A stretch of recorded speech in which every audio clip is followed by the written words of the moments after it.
Sunday, June 15th, 1800. I attended a meeting at Mr. Tyler's and heard two very good sermons from the Reverend Jedediah Chapman, a missionary from New Jersey. My name is Miss Chapman, and I am visiting family in Nine Partners, PA. Today, 7 Christian souls took a leap of faith and founded a new congregation. The 7 included Obadiah and Amma Carpenter, John and Marcy Tyler, Mercy Carpenter, John Thatcher, and his sister Mary. All 7 of them were formerly members of the Second Congregational Church in Attleboro, Massachusetts. The new church will be the first church in Nine Partners, Pennsylvania. Reverend Smith is a traveling minister of the Presbyterian faith. Reverend Smith challenged us with 2 sermons at our service of organization. I left Mr. Tyler's house thinking about what the future holds for this endeavor. I wish I could see into the future. I wish I could discover the legacy that was born from today's service. My name is Mary R. Tyler. In 1810, my father was installed over the church as pastor for 6 months of the year. The other 6 months, he was commissioned by the House Missionary Society to labor in the destitute places, but some of them were from Gibson, Ararat, and Brooklyn, as there were no churches in those places. No churches. The people in Harford worshiped in a very small house. A very large proportion of the congregation were singers, the Thatchers and Tylers without exception. The old meeting house resounded with strong and sweet voices of many, who we have reason to believe are now singing their unending song in the temple above. I am Clara Clark, 1822. I was at the rising of the church. It was a great event. It is an excellent event I will always remember. Allow me to digress a little and explain how this momentous occasion was brought about. Hosea Tiffany donated the land. He had cleared the land himself. It was his most valuable property. Mr. Tiffany placed one condition on his gift. He stated that the church could not be changed from the Congregational order without the unanimous consent of its members. On the highest ground in the slot, the foundation was laid 60 by 40 feet. Amos Tiffany was the master workman and assisted by Tyler Carpenter and Olney Thatcher. The timber was mostly pine. Mr. Tiffany selected the men for the rising, desiring no others. He was much annoyed when, at the call of the fife and drum, several men who were not invited made their appearance and proposed to help. Mr. Tiffany excluded them, and that annoyed the men not chosen. His answer to the men not chosen was that he had chosen men who would be careful and strictly obey orders. He further explained that his rising was a great event in town and must be properly executed. 50 men participated. They were afterwards served dinner provided by John Carpenter in the old meeting house. I'm Clara Clark. October 8th, 1840. The pulpit of the new church was a half octagon supported by 4 cherry pillars, a winding staircase reaching it on either side. There were doors, similar to the pew doors. Behind the pulpit was a very large window which was curtained. The height of this pulpit permitted a thorough inspection of the unmarried men in the balcony, as well as the lower floor. The seats for the singers extended the entire length of the balcony on both sides. In the early days of the church, these seats were always full. How they sang. Aunt Nabby Tyler was always in her place during church. She was not a natural singer, but by constant training, her voice became an independent one. She, on the Sabbath, took the head of the singers' seats. My mother, in her maiden days, filled an important place in the soprano seating. In the hall were winding stairs that led to the balcony. Above the hall was the beginning of the steeple. The belfry was open. The steeple is supported by 8 pillars. The bell was placed here in 1836. The 830-pound bell cost $250. The cost of the church was $2,700. Melissa A. Tiffany, 1852. In 1851, the Harford church was repaired and changed to become a modern house of worship. More pews were added to accommodate more parishioners. The high pulpit was taken down. A new pulpit was raised to half the height of the old one. New seating was placed in the balcony. The steeple was rebuilt. The front of the church received a new finish. The belfry was enclosed by blinds. The addition of the blinds means the bell can no longer be heard at a distance. The spire above the belfry was built inside the belfry. It was drawn through the belfry and placed on top. It was secured by strong iron rods and bolts. The weather vane is 92 feet from the ground. Mr. Henry Spearbeck oversaw the modernization. I am happy to report that we, the ladies, played a role in the modernization and repairs. As secretary of the Ladies' Benevolent Society, I kept the accounts of the ladies' contributions. Our expenses included the rebuilding of the pulpit, painting, trimmings, carpet, chairs, mats, and spread for the table. Our total expenditure, $100. The exact accounts can be found in the record books. The church was rededicated on January 29th, 1852. Reverend Moses Thatcher, one of our own, preached the sermon. His text was taken from Matthew 13:31 and 32, concerning the faith of a mustard seed. The sermon was an emotional one for Mr. Thatcher, who stated, "You will please excuse my apparent weakness. The memories of childhood and youth spent here, and of a godly ancestry sleeping in the graveyard nearby, overwhelm my feelings." The sermon was an able one. Hi, I'm Mrs. Vatican. Today I'm journaling in my diary. I would like a chance to reminisce about the dedication of the church, which took place in my younger years. I cannot date the dedication. It was a warm day. Mr. Tiffany had enclosed the building, but Lee Richardson and Austin Jones finished off the interior. This was work of several years, and even the dedication, it was not complete. I should think it was in the spring or early summer of 1826 or 1827. There were no pews. The seats were boards placed on blocks. The house was full. I sat on the floor at my mother's feet to make room for an old lady. The Reverend Cypress Gildersleeve from Wilkes-Barre preached the sermon. The trustees who served during the years that the steeple was replaced were Maureen Warren, Harry Gardner, Nancy Marr, Rupert Carey, Ken Bennett, and Ken Laurie, who was chairperson. The latter functioned as the general contractor. B.K. Bennington and Son constructed the new steeple. The old one was removed in 2001, and the new one was set on the belfry September 3rd, 2002. The cost was $96,990.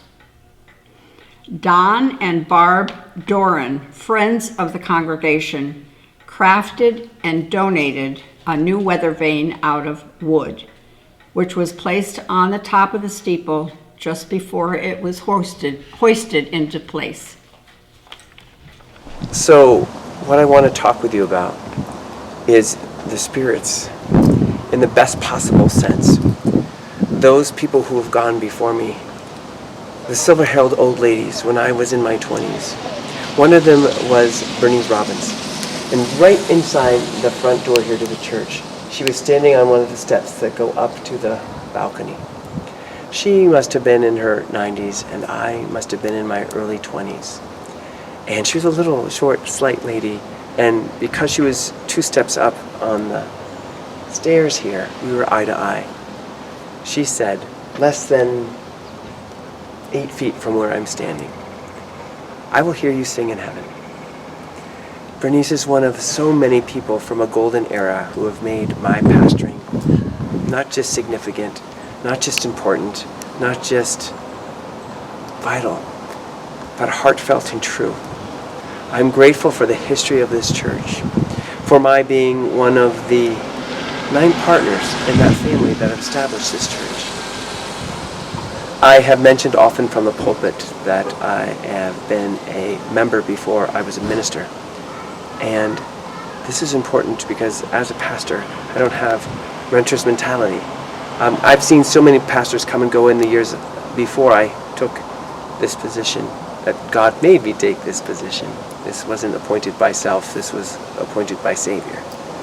And I'm just amazingly grateful, humbled, and honored to be a part of this amazing history that happened, is happening.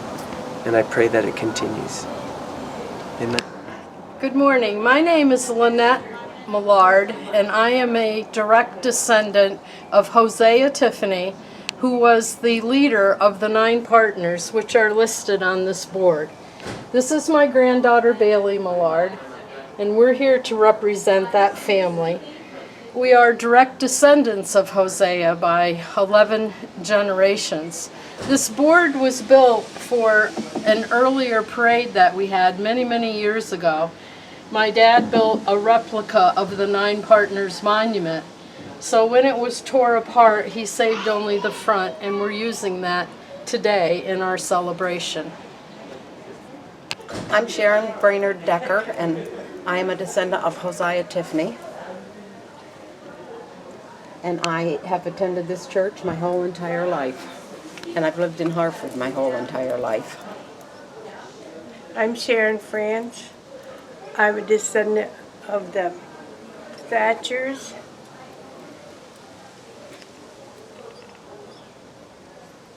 My grandfather, his mother was a Thatcher. And I've been coming to this church too for a very long time.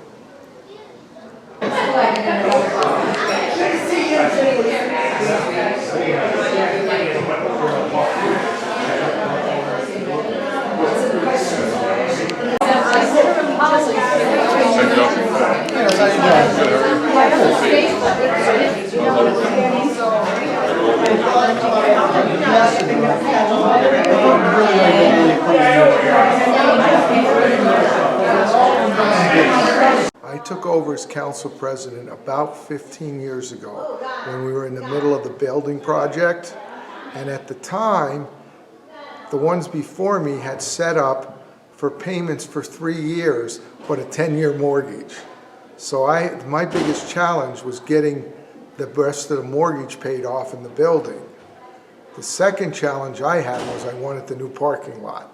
And those were my 2 goals, which I have basically completed.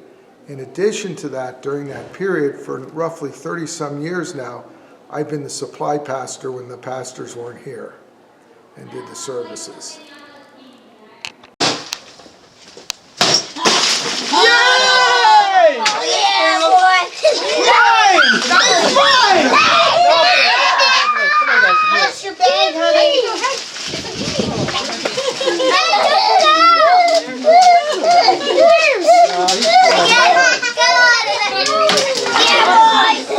It wasn't hard, Mitch. It's a cause. Underhand.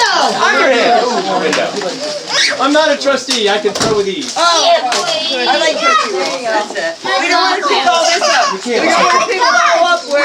Here you go, sweetheart. Come on,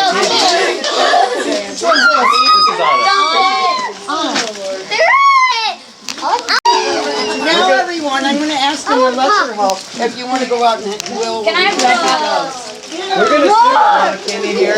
We're going to wait. Judy Mitchell. I'm gonna get the birds first, and then let's get everyone out of the way except you and the birds, so he can catch the birds. He has to follow the birds. Okay. Be real ready, okay? Are we ready, ladies and gentlemen? Yes. Heavenly Father, release the doves into the spirit of the future. There's one on top. Yeah, you can open the top. Bye, guys. I think I forgot to push the button. I wanted to catch them. Birdies! There they go. I want. They circle so they get their. Do you have shoes? Birdies! Birdies! Birdies! Are these yours? Does this girl have shoes? No, but she got had some from shoes. Martha's for Does she have shoes? I can't see.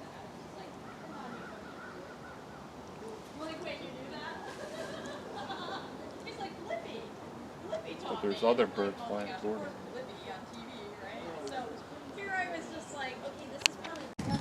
When they're exposed to it, she said,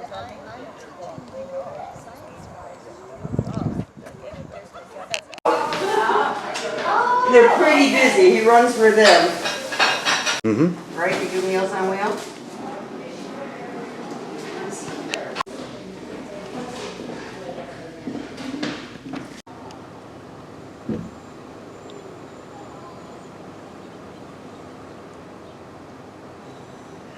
These graves, these 8 graves here, are from some of the soldiers' children that were at the orphan school, which was just outside of Harford.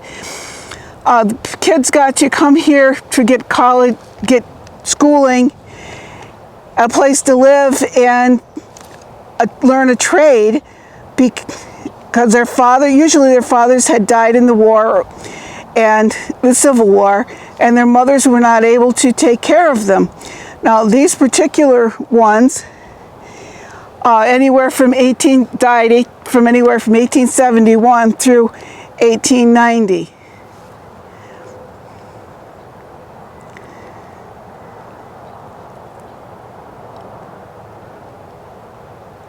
This is the grave of Galusha Grow, better known as the father of the Homestead Act, as he was a senator, or in the House of Representatives in Washington, D.C.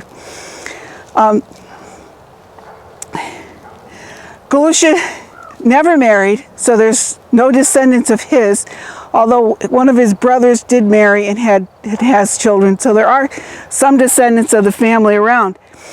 But Galusha and his brother and his mother came from Connecticut and settled in Glenwood, which is down the road a little ways, but in a nice valley, and she kept her family together and kept the farm going.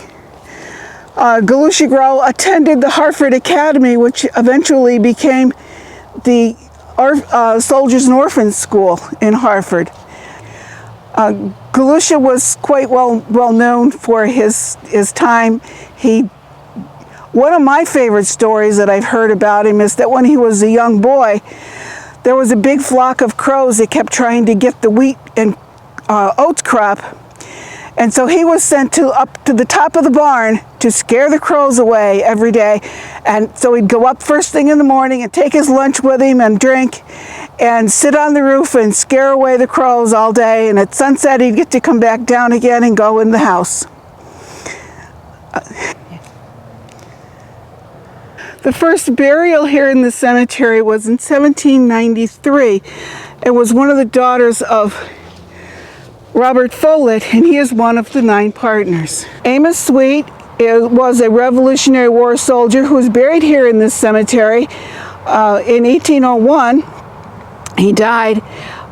He is not one of the 9 partners, but he was a Revolutionary soldier who was buried here.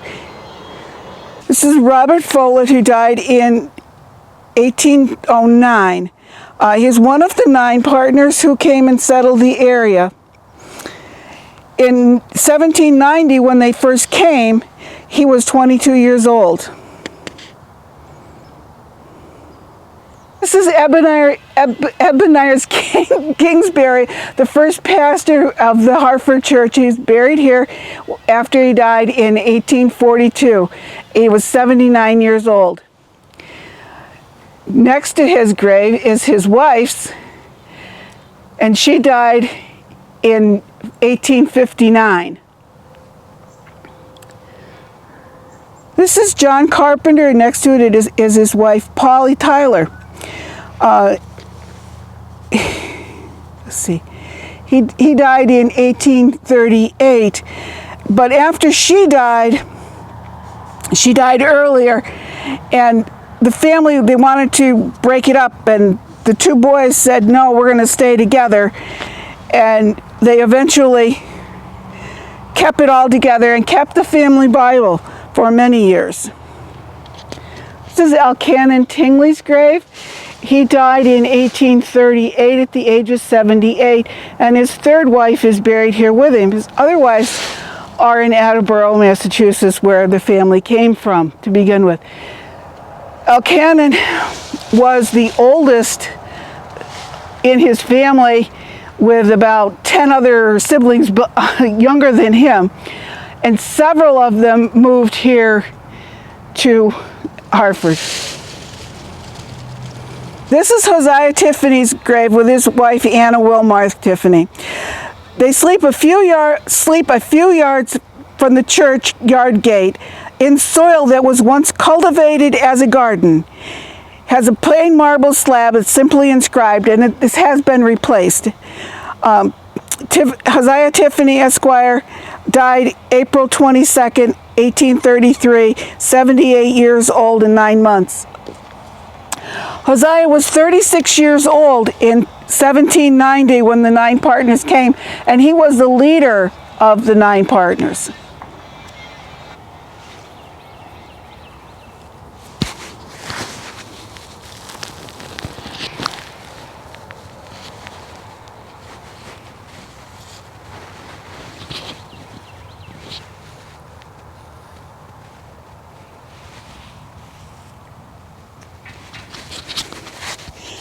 Hi, I'm Susan Bennett Dyson. I like history, and this cemetery fascinates me.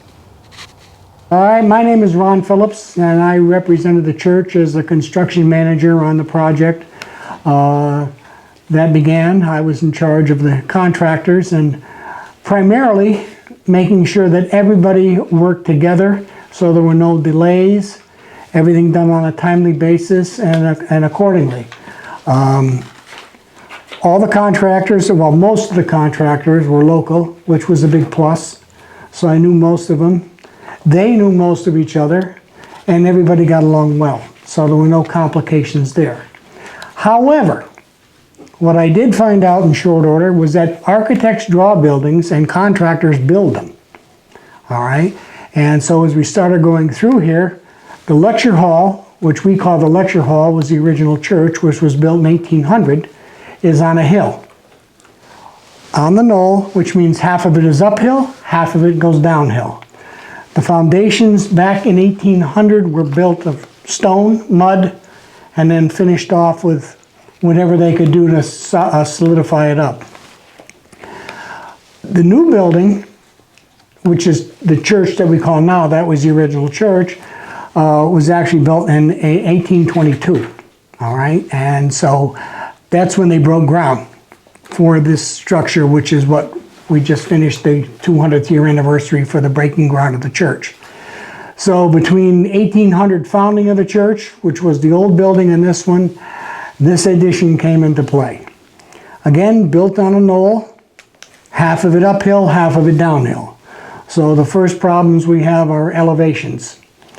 And I said everything went smoothly for the most part.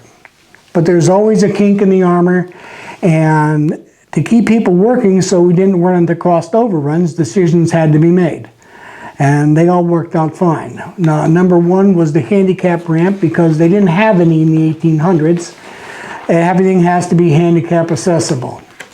Well, the problem is, when you're on a hill, half the building up, half the building down, you can have only a 1-inch change in elevation per foot. The architects had to plan, not their fault, had it going downhill, which means when I lasered it out and measured it out, the handicap ramp would have had to be 66 feet long. And then you have to cover it. And then you have to maintain it, and you still have to come through the front of the church and give up some of the parking spots. So everybody was scratching their head, and I said, well, that's not going to work. Regardless of what the blueprints say, run it uphill. We ran it uphill, or 1 inch change in elevation per foot. Instead of 66 feet, it ended up being 15 feet, which makes a big difference as far as accessibility and gave us more access to the inside. The storage area upstairs on the new structure all the way back is open storage once you go up the stairs. And however, looking at it, there's nobody going to use storage if they have to pull down a ladder and climb up like in a modular home with a string attached. Nobody's going to climb and put boxes up there. So I just said, this won't do. I said, I want X wide door. I don't remember the exact dimensions. I want a 3-step ramp in there, a guide rail on the side, and I wanted a light switch you can flip on with your hand the minute you open the door, so that it's there. Now they can utilize the whole area as storage. I have not been up there since, but I'm sure it's dry.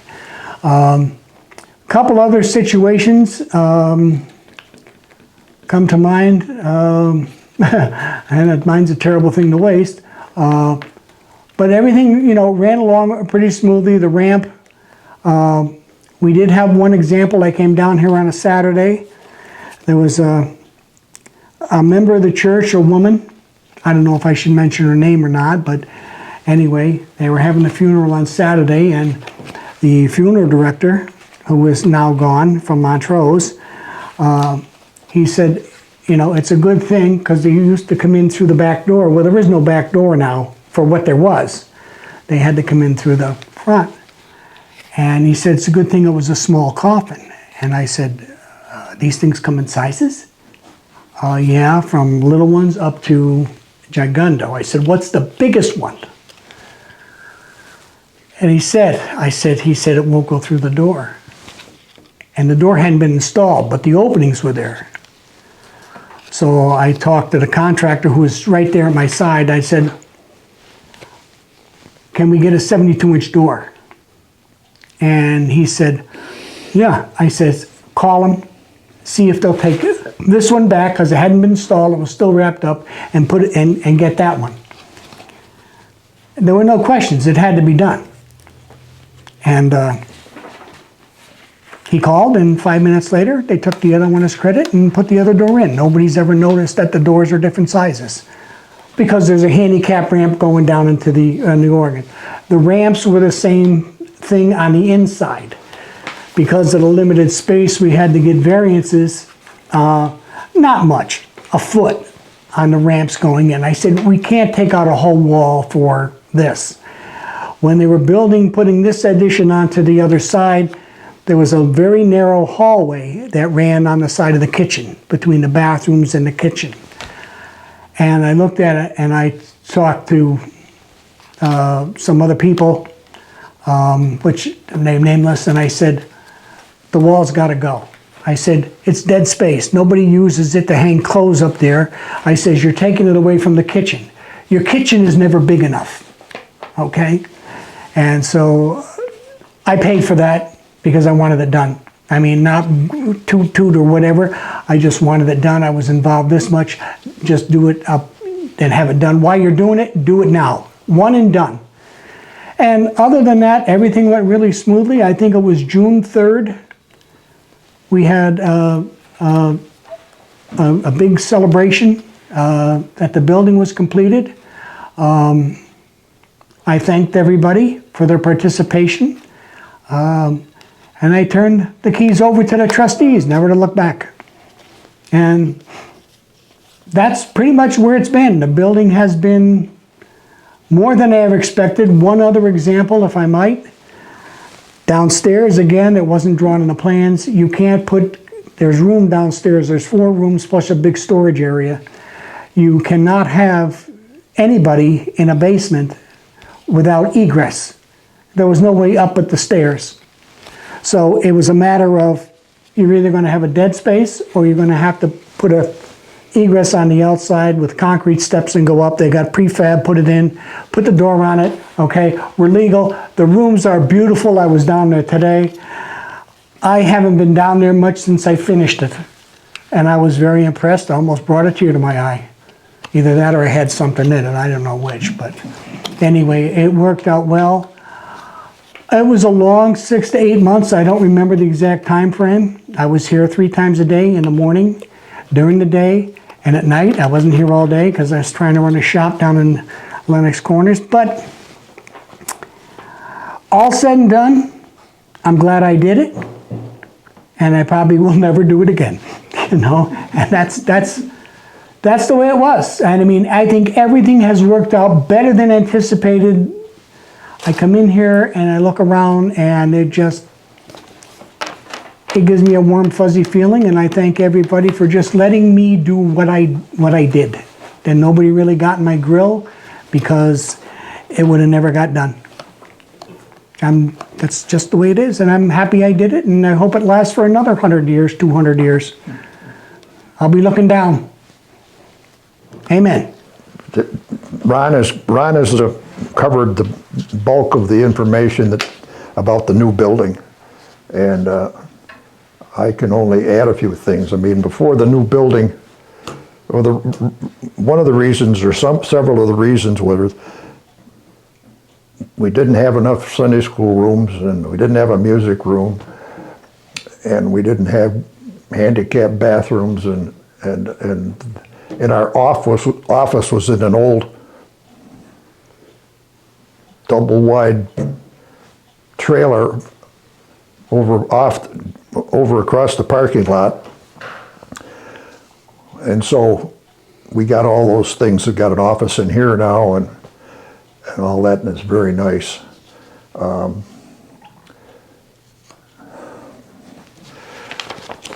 Beyond that, the building, according to these notes here, said was started, it broke ground in 2011.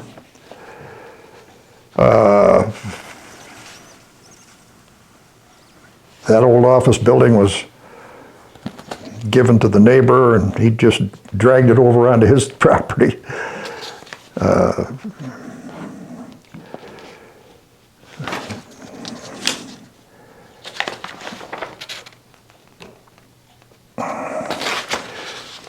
I don't know what else to tell you about this building. I guess I can tell you some other things about the old building, the church, original church. Like Ron said, well, the steeple deteriorated from weather and mold and everything else. And this was before I was involved much, but they had a new one built at a cost of $100,000 and put up, and that was a nice job.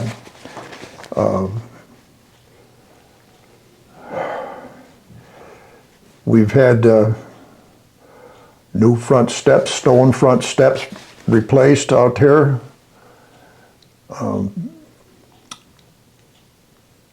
We had a member of our church who pushed hard for an electronic sign out in the front yard, and that got done with a lot of controversy. There was quite a few people in favor and quite a few people were against it, but people donated money to have it done, and they got enough money so that it went in.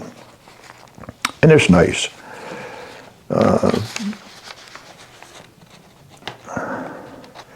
I got involved with, our driveway and parking lot were less than nice. Old blacktop, part of the way up, and I don't know, the part back in here was blacktop breaks up over years. And of course, I was in favor of concrete because of Shirley's family is in the concrete business. We could get a pretty good price on it, and I just felt it would last a lot longer. So we got a little bit done down at, right just down at the road the first time. And the next time we got it done in behind the building here. And you can go out and see the different colors. But finally, this year, finally got it finished up and got everything else concreted. And so we really got a nice setup here now, and I'm happy to see that. See that that's done. Minister might not have liked it, but could have liked to see the money go somewhere else. But he parks out there. Huh? He parks out there. Yeah. He decided. One of the other big things that's happened here.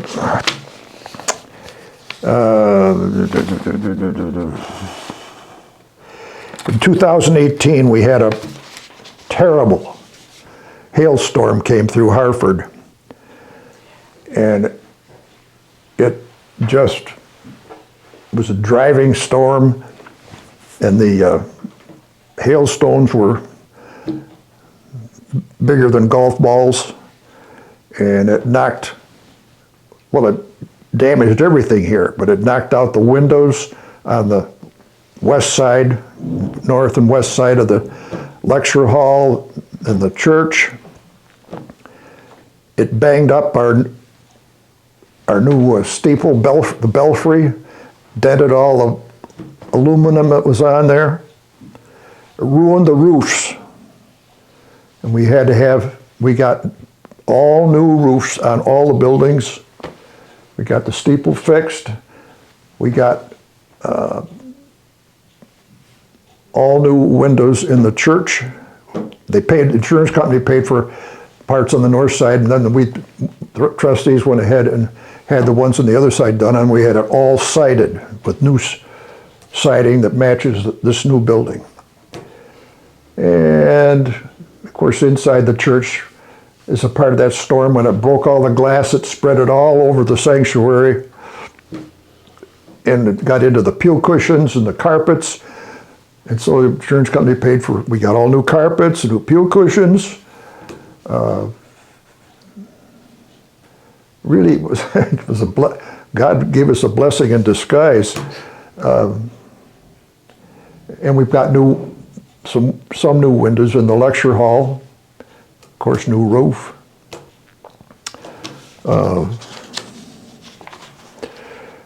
So, what else was there of importance? Well, I can't think right now. Was it the lighting? Huh? The lighting out front? Oh, she wants me to put in the. We had two post lights in the front yard that got. Well, to be honest with you, somebody backed up one night coming out of a service, probably at Christmas, and knocked one of them over. So we replaced both of those.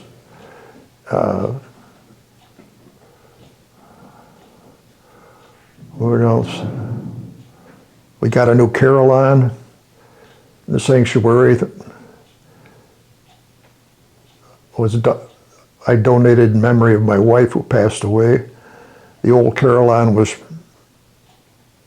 antiquated, 30, 40 years old, and it broke down and it couldn't be fixed. They didn't have parts anymore, so I bought a new electronic one.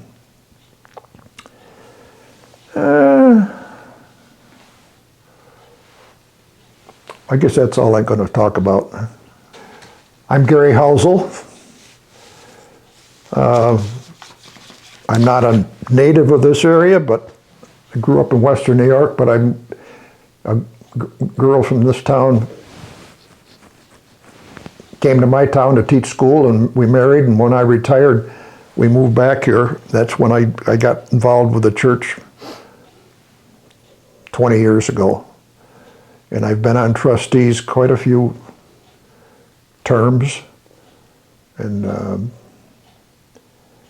so I've gotten quite familiar with the buildings. I'm very interested. You know, I just pay attention to furnaces and things that work here that need repair and so forth. So that's all. My name is Shirley Masters, and I'm a member of the church and also this year on Stewardship Committee. Stewardship Committee has been responsible to recognize the 200th anniversary for our church here in Harford. We're very proud of the history and what has happened, particularly since the last 22 years. One of the events I'd like to cover on behalf of the Technology Committee is the filming part and what an important role that became when COVID arrived. During the shutdown, we did have Facebook and live streaming that connected us back to the church. I was given a report as we are building a timeline for the future members of this church, and I believe that technology will play a large role as we are being filmed and still live streaming, so that the next group of the quadcentenarians, 200 years from now, will be able to look back instead of a photo album, a disc, a CD, and along with a report on what has taken place here in Harford. The technical committee really was formed in 2021. They were able to purchase a laptop for live streaming duties and 2 new cameras to make it a total of 3 in order to show different angles during the service. Pro presented software to support the 2 monitors, a switch device to run the multiple cameras, and 2 large monitors in the sanctuary.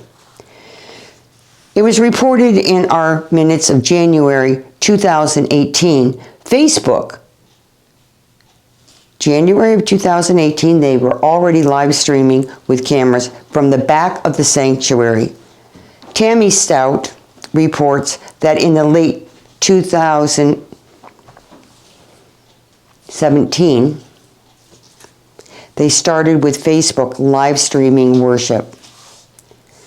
We are proud that we have been on top of this and are growing with technology to reach the members and share God's word with others. Thank you. Hi, my name's Harry Gardner. I'm chairman of the trustees for the Harford Church. And on May 15th, 2018, we had a very bad storm here. We had tennis ball size hail and straight line winds, and hail blew through the windows on the north side of the church and the lecture hall, and blew clear across the sanctuary here. And there was also rain, and there was glass in the carpeting, and the Bibles and the hymnals were destroyed from the rain, and there was glass in the pew cushions and the carpeting, and also it destroyed the siding and the roofs, and this has affected the whole town here, not just the church. And the devastation was very bad. And my son-in-law and I came over here and boarded up the windows with plywood to keep the weather out until we could make repairs. Oh, and the secretary was here by herself when the storm hit, and she was scared to death.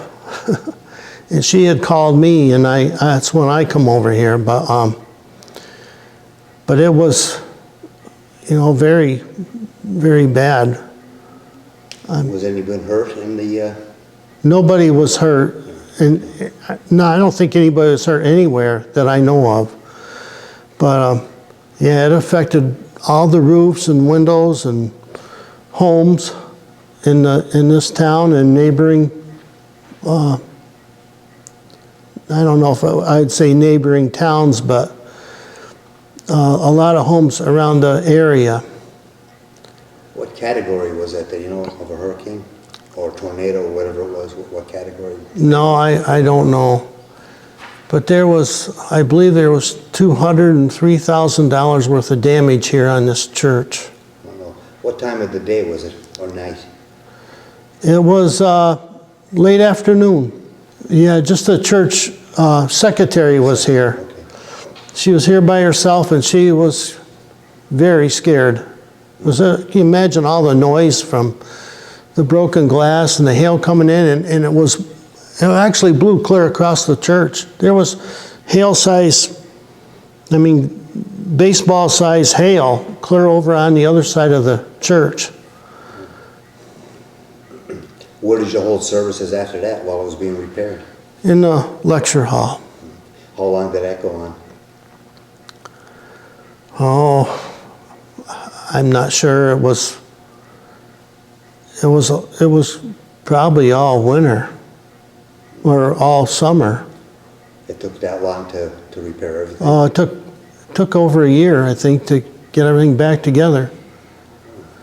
And they put all new siding on the church and all new windows. And of course, the windows are over 200 years old, and they weren't very efficient. So, and we had concrete fiber siding put on the church.